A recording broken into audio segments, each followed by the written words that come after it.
Hello welcome to GR TV. ఇంకా మీటి నుంచి సోషల్ మీడియాలో విచ్చలవిడి కామెంట్స్ ఇలా మాఫింగ్ ఇలాంటి వీడియోస్కు చెక్ పెట్టింది. కొత్త చట్టం తీసుకువచ్చింది కేంద్ర ప్రభుత్వం. అదేంటో ఇప్పుడు ఈ వీడియోలో చూసి తెలుసుకుందాం. సోషల్ మీడియా వినియోగంపై కొత్త చట్టం తీసుకువస్తున్న కేంద్రం. ప్రస్తుత సాంకేతిక యుగంలో స్మార్ట్ ఫోన్ వాడకం ప్రజల్లో ఒక భాగమైంది. ఉదయం నిద్ర లేచి మొదలు రాత్రి పడుకునే వరకు ప్రయాణాలు, లావాదేవీలు, షాపింగ్లలో ఏదో ఒక కొనుగోలు చేయాలన్నా కాలక్షేపం కోసం పిల్లల నుంచి పెద్దల వరకు సెల్ ఫోన్ వాడుతూనే ఉన్నారు. అయితే ఇటీవల కాలంలో చిన్నారులు గంటల కొద్దీ సోషల్ మీడియాలో గడుపుతున్నారని, దీనివల్ల వారిపై విపరీతమైన ప్రభావం పడుతుందని వైద్యులు హెచ్చరికలు జారీ చేశారు. అంతేకాకుండా వారి డేటా ఉల్లంఘన పైన ప్రపంచవ్యాప్తంగా ఆందోళనలు నెలకొన్నాయి. ఈ క్రమంలో చిన్నారులను ఇంటర్నెట్కు, అందులోనూ ముఖ్యంగా సోషల్ మీడియాకు దూరంగా ఉంచేందుకు ఇటీవల కొన్ని దేశాలు చర్యలు చేపట్టాయి. ప్రతిపాదన ముసాయిదుగా నిబంధనలు కేంద్ర ప్రభుత్వం శుక్రవారం నాడు విడుదల చేసింది.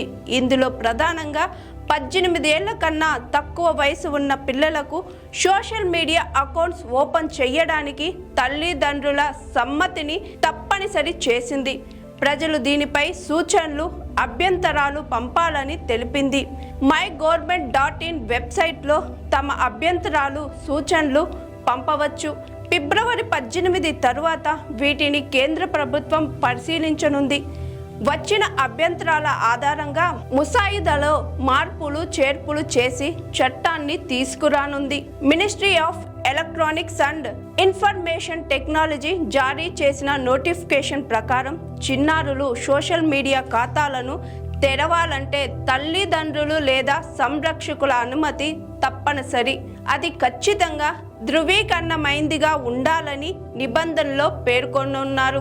సమాచార రక్షణకు సంబంధించి పిల్లల వ్యక్తిగత డేటాను ప్రాసెస్ చేసేందుకు ఖచ్చితంగా తల్లిదండ్రుల నుంచి అంగీకారం పొందాలని నిబంధనలో ఉంది.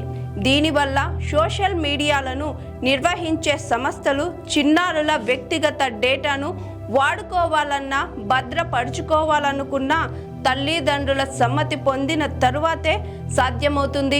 ఈ ముసాదాయిలో వినియోగదారుడికి అనుకూలంగా పలు కీలక అంశాలను తీసుకువచ్చింది.